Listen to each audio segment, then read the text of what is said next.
Olá pessoal, tudo bem? Então, como eu sempre faço anualmente aqui nesse canal, eu queria gravar para vocês um vídeo aí para a gente conversar um pouco sobre a FUVEST.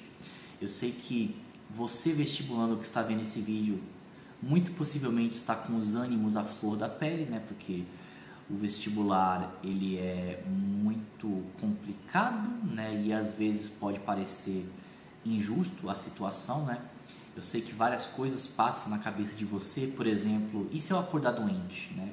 Isso vai ferrar o meu desempenho? Sim, esses pensamentos são normais, inclusive eu tinha muito esse pensamento do tipo assim, nossa, se eu acordar no dia com uma gripe ferrada, eu não vou conseguir fazer a prova, então eu vou reprovar. E aí eu peguei um ano e joguei no lixo, né?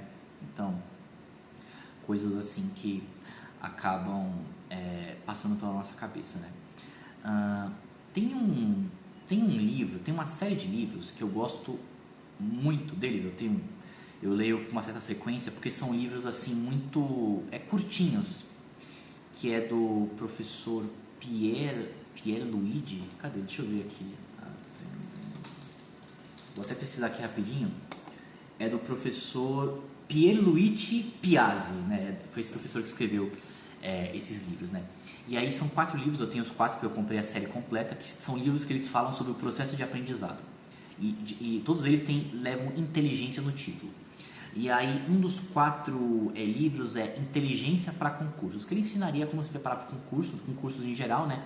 Claro que a FUVEST é um concurso, né? A FUVEST é um concurso público de certa forma, não por uma vaga trabalhista, mas por uma vaga na faculdade.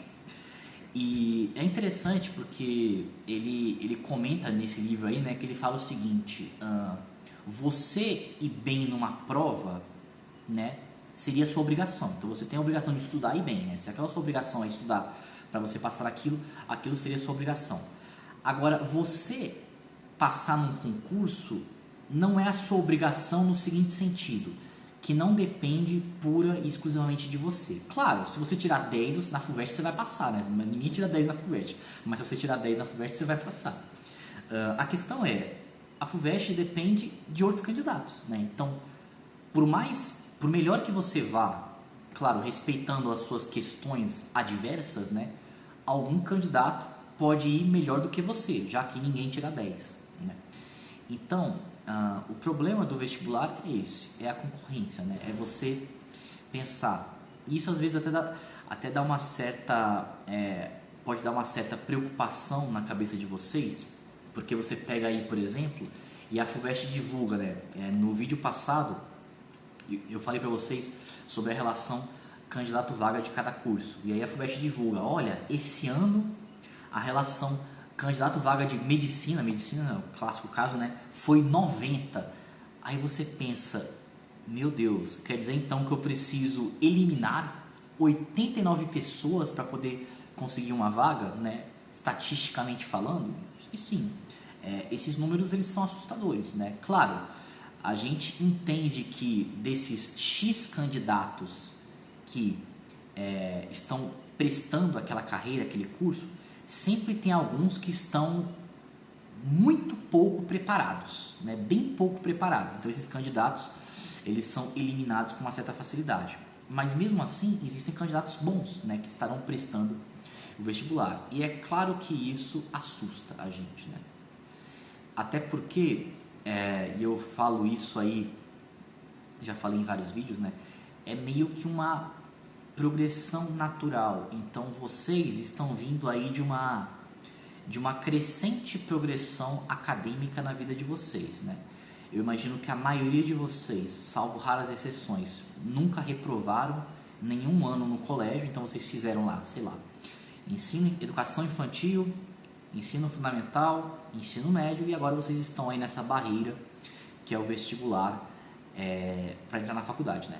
Então, muitos de vocês estão pensando assim, eu vou, né, sair do ensino médio agora, estou acabando meu terceiro ano, e ano que vem estarei na faculdade.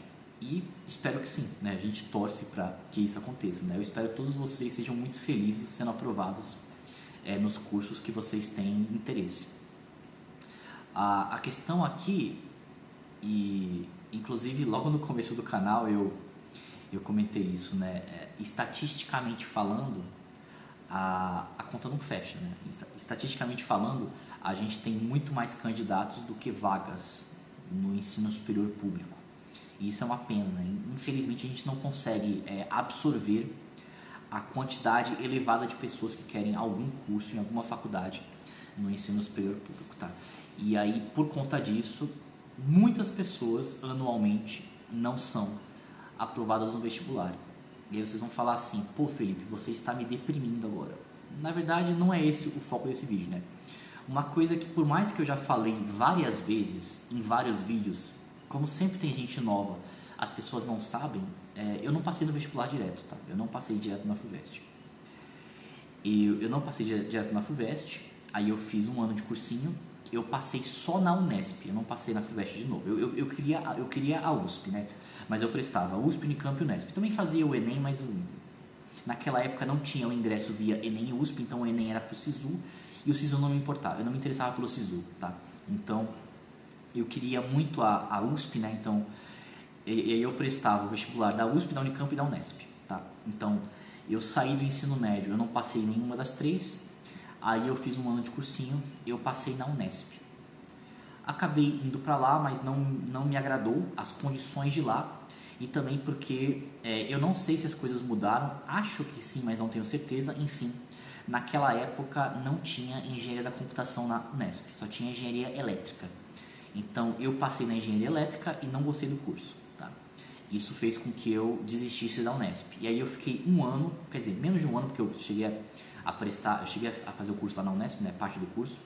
Eu fiquei aí uns 6 meses estudando por conta própria, e com isso eu fui aprovado nas três, né, na USP, na Unicamp e na Unesp. E aí eu optei por fazer a USP, que era realmente o que eu queria fazer. A questão eu sofri, né? Nossa, eu fiquei muito, digamos, fragilizado naquela época, no seguinte sentido, né?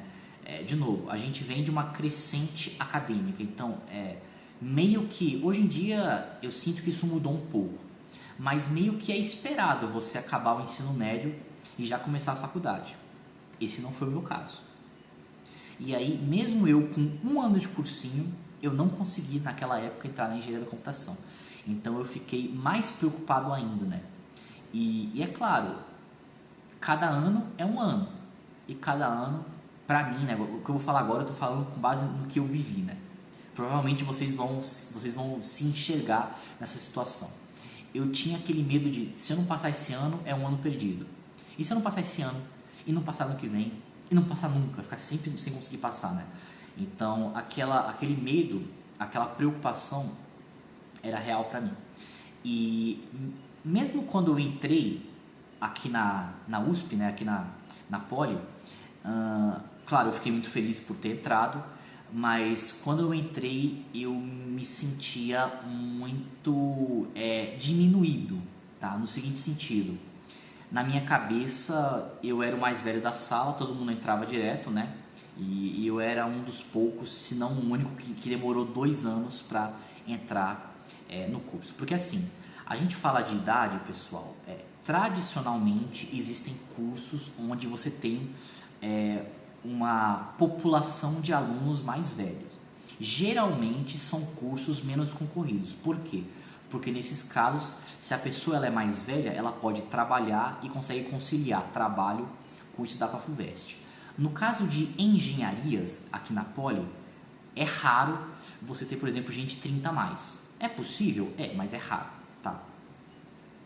Então, naquela época, eu não tinha tão claro as coisas do ensino superior como eu tenho hoje, até porque eu era muito mais inocente e não tinha conhecimento da realidade, né? Hoje em dia eu tenho muito mais. Então, eu me sentia bem assim, inferiorizado por conta disso, né? E aí, qual que é o relato que eu trago para vocês?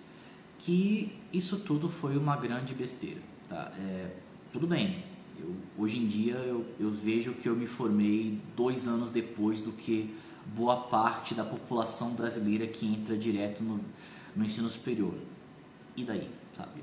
Assim, isso não resultou em um efeito prático nenhum na minha, assim, um efeito negativo nenhum na minha vida, tá? Na verdade, isso é muito interessante como as coisas na nossa vida acontecem, né? Hoje em dia eu até vejo isso como algo positivo. Por quê? Porque quando muitos de vocês vêm falar comigo no sentido, Felipe, eu estou fazendo cursinho, mas eu acho que eu vou entrar já com um saldo negativo, porque meus colegas de sala do colégio estão na minha frente, eu estou na faculdade, eu estou aqui no cursinho ainda e eu me sinto mal, né? E eu conto a minha história para essas pessoas, né? O pessoal, assim, fica bem satisfeito de ver como uma pessoa já mais velha enxerga isso, tá? Então, assim, o que eu queria passar para vocês a gente espera, né? Eu espero, vocês esperam, a família de vocês espera sempre o melhor para vocês no vestibular. Então a gente espera que vocês passem esse ano, tá? Mas se acontecer o pior, não é o fim do mundo, tá? A vida vai continuar, claro. Vocês vão eventualmente ficar tristes, mas assim acontece, né? Eu não acho que o vestibular seja justo, mas ao mesmo tempo eu confesso que eu não enxergo uma alternativa para o vestibular. Então, é do jeito que é, porque, enfim, eu acho que não existe uma alternativa viável para o vestibular. Eu acho que para grande maioria, se não todos vocês, o vestibular vai ser a prova mais difícil que vocês vão fazer na vida. Não tem outra prova mais difícil que o vestibular, tá? Para a grande maioria de vocês. Então, realmente é uma barreira que a gente passa na nossa vida, né? E que uma vez que essa barreira ela é transposta, que vocês estiverem aqui dentro, claro, aqui dentro não é um mar de rosas, mas vocês vão carregar com vocês a glória de terem passado por esse grande desafio e terem vencido ele. Independente se vocês passaram no vestibular direto, com 1 ano de cursinho, com 2 anos de cursinho, ou então 1 ano estudando sozinho, 2 anos estudando sozinho, isso não importa. O importante é que vocês vão estar, tá, aqui dentro. E uma frase que eu sempre falo, tá? E essa frase, gente, eu levo ela para minha vida, que é o seguinte: se você é uma boa pessoa e você faz a sua parte, não tem porquê o melhor não acontecer com você. Claro que talvez alguns vão pensar assim, Felipe, eu quero passar no vestibular, eu não estou preocupado em ser uma boa pessoa. Eu sei que esse período de vestibular ele é um pouco intenso, né? Mas eu acredito nisso, né? Só que tem um adendo. Quando eu falo o melhor vai acontecer com você, né? Pela minha experiência empírica, uma evidência anedótica para vocês, né? O melhor não necessariamente é o melhor que eu queria, tá? Então, no meu caso, nossa, naquela época de vestibular eu queria muito ter passado direto. Não passei. Mas hoje eu vejo que não ter passado direto na Poli, ter, entre aspas, atrasado 2 anos para entrar na Poli, foi o melhor para mim. Não só por isso que eu falei para vocês, de poder dar o meu relato e talvez inspirar alguém, mas também porque o fato de eu ter entrado na Poli aquele ano, eu peguei um ano que começou uma nova estrutura curricular aqui na Poli, e isso me abriu muitas portas que não teriam sido abertas se eu tivesse entrado 1 ou 2 anos antes, tá? Então realmente hoje, passado o sufoco, eu vejo com bastante clareza que foi o melhor para mim eu não ter passado direto na Poli, tá? Muito doido isso, mas Então, eu falo isso não no sentido assim, então o Felipe tá falando que eu vou reprovar no vestibular esse ano e bola pra frente. Não, eu quero mais é que você passe no vestibular esse ano, independente de qual faculdade seja ou qual curso seja, né? Por mais que esse vídeo tenha como foco a FUVEST, se você falar assim, Felipe, meu sonho é a Unicamp, vai com tudo. Felipe, meu sonho é a Unesp, vai com tudo. Felipe, meu sonho, sei lá, é a UFSCar, vai com tudo, tá? Vai com tudo naquilo que você quer. A questão é que eu queria só tentar tranquilizar vocês, né? Principalmente aqueles que estão fazendo vestibular na segunda ou na terceira vez, que essas pessoas costumam sentir uma pressão um pouco maior, né? Do sentido assim, eu não posso me dar o luxo de falhar mais uma vez, tá? Então, eu queria tranquilizar vocês de mantenham-se firmes, tá? E eu acredito que o melhor vai acontecer com vocês. E para finalizar aí, uma boa prova para vocês, todos vocês, né? Se por acaso alguém que estiver vendo esse vídeo for fazer a prova em Guarulhos, eu vejo você que está vendo esse vídeo lá. só que eu estarei fantasiado, então vamos ver se essa pessoa vai me reconhecer. Então era isso, pessoal. Se cuidem. Ninguém vai ficar gripado no dia da FUVEST. Tá todo mundo com saúde 100%. E uma ótima prova a todos vocês.